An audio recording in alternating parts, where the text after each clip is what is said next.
আজকে হচ্ছে মের 13 তারিখ 2024। আমি এখন হেরিটেজ স্কোয়ারে বসে আছি। আমি এসেছিলাম এখানে Dyna life diagnostic laboratory services, আমার ঠিক পাশেই গাড়ি যেখানে রেখেছি ওখান থেকে ওই রুটিন ব্লাড ওয়ার্ক করাতে এসেছিলাম। তো আজকে এসে আমি যেটা দেখলাম, এর আগেও এখানে তো বছরে 3 বার আসি, 4 মাস পর পর একটা রুটিন চেক আপ করানো হয়, লিপিড প্রোফাইল, ব্লাড সুগার ইত্যাদি। সো ইন্ডিয়ানদের সংখ্যা এখানে, এই যে টেকনোলজিস্ট, মেডিকেল টেকনোলজিস্ট যারা এই ব্লাড ওয়ার্কটা করেন, বাকি সব ওখানে নানা পদে যারা কাজ করেন, এদের সংখ্যা এখানে ডায়াগনস্টিক সেন্টারগুলোতে, এদের সংখ্যা, ফিলিপিনোদের সংখ্যা দিনে দিনে বাড়ছে। এবং আপনারা যদি লক্ষ্য করে দেখেন যে ইসেতে কি বলে, এবারেও যে 5.25 লাখ ইমিগ্রেন্ট এসছে কানাডাতে, তার মধ্যে যথারীতি ইন্ডিয়া টপার। গত 4-5 বছর ধরে ইন্ডিয়া প্রথম অবস্থানে, তারপরে হচ্ছে চাইনিজরা, তারপরে হচ্ছে ফিলিপিনোরা। এবং গত বছর থেকে যেহেতু সেই 2017, 18, 19-এর মতো এক্সপ্রেস এন্ট্রির সিআরএস স্কোর একটা স্পেসিফিক ক্যাটাগরি, একটা না 6টা স্পেসিফিক ক্যাটাগরির বেলায়, প্রফেশনের বেলায়, যেহেতু সেই 2017, 18, 19-এর মতো আবার সেই স্কোরে ফেরত গেছে, সিআরএস স্কোরের কথা বলছি, যার ফলে কাট অফ স্কোর, যার ফলে এই সুযোগটা আরো বেশি এরা পাচ্ছে। তো এটা আমরা পাচ্ছি না কেন বাংলাদেশ থেকে? কারণ আমরা আসলে অনেকে হয়তো বুঝতেই পারছি না এই ডেভেলপমেন্টটা, এই আপডেটটা যে হয়েছে। এখন যে কানাডাতে বেসিক্যালি জব খোঁজার থেকে জবের বরং ক্রাইসিস, আপনারা জানেন প্যান্ডেমিকের পরে সব মানে উল্টাপাল্টা হয়ে গেছে জবের এইখানে, যার ফলে জব কঠিন। তারপরেও জবেও তো আসে 2022-এ 1,36,000 ভাই বোন ক্লোজড ওয়ার্ক পারমিটে সারা দুনিয়া থেকে এসছে। কিন্তু এই সেটা এখনো জানি না, জানলে আপনাদের সাথে শেয়ার করব। কিন্তু এখন অবস্থা দৃষ্টে যেটা দেখা যাচ্ছে, যারা জব খুঁজে বেড়াচ্ছেন, ধরেন বাংলাদেশের যে নার্স ভাইটি বা বোনটি, বা মেডিকেল প্রফেশনে যে 35টা এখন যে এই মেডিকেল প্রফেশনের মানে এই হেলথ কেয়ারের যে ক্যাটাগরিটা, স্পেশাল ক্যাটাগরি এক্সপ্রেস এন্ট্রিতে ফেডারেল গভর্নমেন্টের, সেখানে যে 35টা এনওসি আছে, সেই এনওসিতে কাজ করছেন যে বাংলাদেশের ডাক্তার, নার্স এবং বিভিন্ন মেডিকেল প্রফেশনের, এই যে এরকম কি বলে মেডিকেল টেকনিশিয়ানস, সনোলজিস্ট, এই প্রফেশনে যারা কাজ করছেন, তারা জব না খুঁজে, তাদের বয়স যদি রাফলি ধরেন 25 থেকে 35-এর মধ্যে হয়, এবং বয়স বেশি হলেও সমস্যা নেই, মানে মোট কথা হলো তার নিজের স্কোরটা, সিআরএস স্কোরটা যদি 420-30-এর উপর হয়, তাহলে নিশ্চিন্তে তার এখন সপরিবারে ইওআইটা লঞ্চ করে ফেলা উচিত, এক্সপ্রেশন অফ ইন্টারেস্ট। কারণ হচ্ছে এইরকম স্কোরেই তো এখন টাকা হচ্ছে। আপনারা গত 5-6 মাসের ড্রগুলো দেখুন, এক্সপ্রেস এন্ট্রির ক্যাটাগরি বেসড ড্রগুলো দেখুন। জেনারেল ক্যাটাগরি এখনো সেই 500-এর উপরে উঠে বসে আছে, 525-35। কিন্তু আমি তো বলছি ক্যাটাগরি বেসড এই 6টা প্রফেশন নিয়ে, health care category, transport category, তারপর ট্রেড অকুপেশনস ক্যাটাগরি, তারপরে agro based category, STEM category, French ল্যাঙ্গুয়েজের জন্য তো আলাদা ক্যাটাগরি এখন আছেই।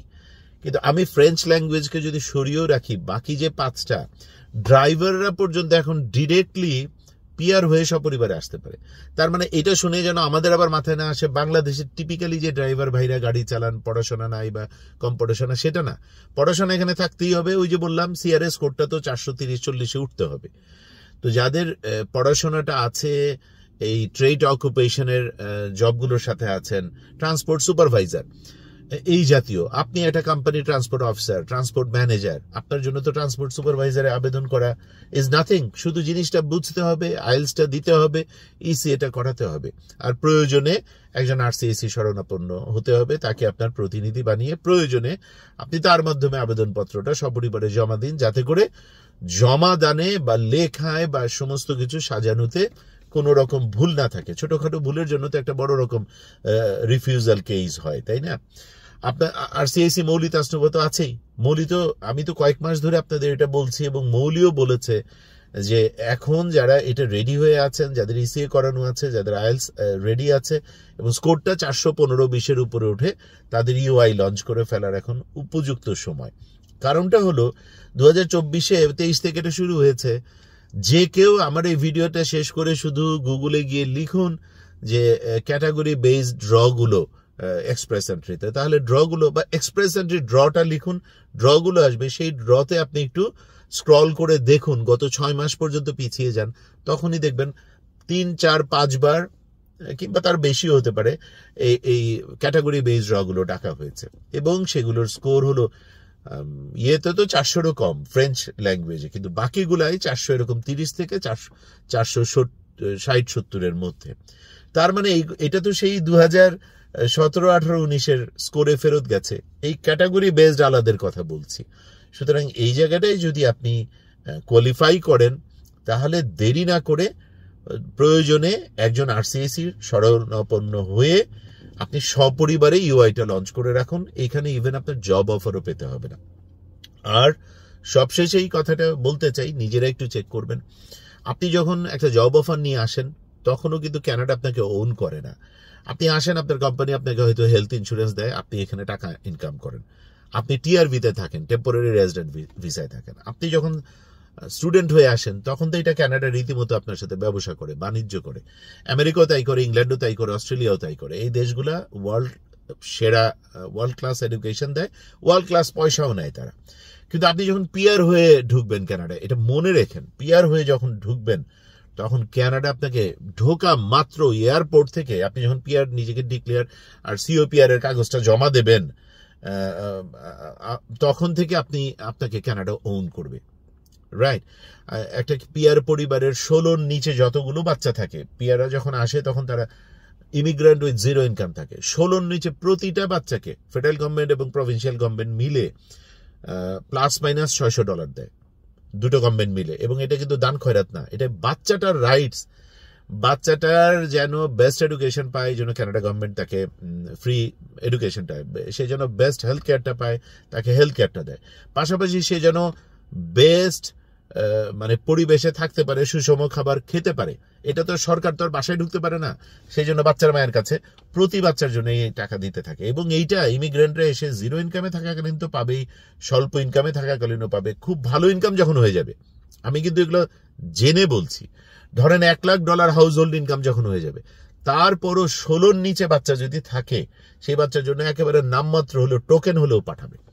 This is the beauty of Canadian system. সুতরাং পিআর হলে আপনি একদিনের মাথায় আপনার লোন সেকশন, আপনি টাকা পয়সা নিয়ে, সরকারের লোন নিয়ে আপনি পড়াশোনা শুরু করে দেন, লোকাল ক্যানাডিয়ান একটা ডিগ্রি নেন, একটা সার্টিফিকেশন নেন। সেই সময়টা আপনার বাসা ভাড়া পর্যন্ত, যেহেতু আপনি ইমিগ্রেন্ট উইথ 0 ইনকাম, আপনার বাসা ভাড়াটাও ওই লোনে কভার করা হবে। এটা একদম চাকরির স্যালারির মতো। তারপরে গিয়ে আপনি যখন চাকরি বাকরি করবেন, তখন অল্প অল্প করে এটা ফেরত দেবেন, এবং সেই ফেরত দেওয়াটাও আবার ডিফার করে রাখা যায়, আমি জেনেই বলছি। সুতরাং এইগুলো তো পিআরদের হিসাব পুরো আলাদা। এই জন্য যারা না জেনে বলে যে কানাডাতে এখন দুর্বিষহ অবস্থা, কানাডায় কি বলে থাকা খুব কঠিন, কানাডায় অফকোর্স সারা ওয়ার্ল্ডেই প্যান্ডেমিকের পরে জীবনযাত্রার ব্যয়ভার বেড়েছে, সারা দুনিয়ায় অস্থির হয়েছে, সারা দুনিয়াতে জবের ক্রাইসিস হয়েছে। কানাডা তো মানে অটোমেটিক্যালি সেটার ছোঁয়া পড়েছে। কিন্তু তার মানে তো এই না যে এখানে ইমিগ্রেন্টরা সব চলে গেছে। 5.25 লাখ করে ইমিগ্রেন্ট আসছে প্রতি বছর, আপনারা জানেন, রাইট? তার মানে দিনে দিনে ইমিগ্রেন্ট আসা বাড়ছে। এই 5 লাখের জন্য হয়তো 15 লাখ দুনিয়া থেকে অ্যাপ্লাই করেছিল, তাই না?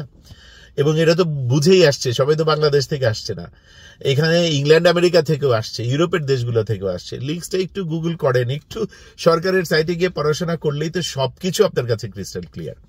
মোদ্দা কথা হচ্ছে, এই বিষয়ে যাদের আগ্রহ আছে, সপরিবারে যারা কানাডায় আসতে চান পিআর হয়ে, বিশেষ করে তাদের, এবং যাদের বয়স এরকম 25 থেকে 35-এর মধ্যে, বেশি হলেও অসুবিধা নেই যদি সিআরএস কোডটা আপনার ওখানে যায়। তাছাড়া যেই বয়স এদের মধ্যে, এবং এই 83টা এনওসির মধ্যে আছেন, ক্যাটাগরি বেস প্রফেশনগুলো আছেন, তারা দেরি না করে সপরিবারে, কোনো জব অফার লাগে না, আইএলটিএস দিয়ে ইসিএ করিয়ে আপনি ইউআইটা লঞ্চ করে দিন। এবং যেমনটা আমি বলছিলাম, প্রয়োজনে একজন আরসিএসির সহায়তা নিন, তাকে আপনার প্রতিনিধি নিয়োগ করে পুরো প্রক্রিয়া সম্পাদন করতে পারেন। এবং চাইলে অফকোর্স আপনারা RCIC, regulated Canadian immigration consultant মৌলিক আস্তবের সাথেও এই পুরো সেবাটি নিতে পারেন। এই বছর যারা চেষ্টা করছেন, আল্লাহ আপনাদের সবার এই চেষ্টাকে, দমকে, শ্রমকে, নিয়তকে দয়া করে কবুল করে নিন। ভালো থাকবেন। আসসালামু আলাইকুম।